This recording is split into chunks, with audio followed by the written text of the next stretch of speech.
Il y a plusieurs conseils, je pense, que je donnerais.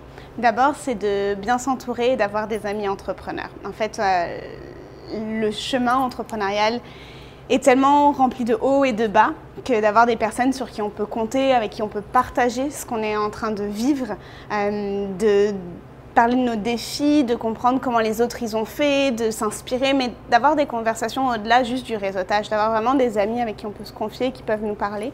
Ça, ça a été en tout cas pour moi vraiment essentiel pour avancer tout le temps. Ensuite, un autre conseil, ce serait de bien comprendre aussi tout le financement de notre entreprise, en fait, parce qu'on ne fait pas d'argent sans argent. Et ça, je l'ai compris un peu tard, et d'aller comprendre à quelle porte on peut aller frapper pour des subventions, pour des prêts.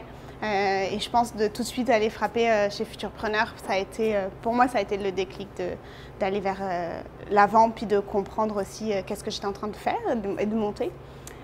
Puis aussi, c'est de comprendre notre idée, l'idée qu'on veut monter, le projet qu'on a.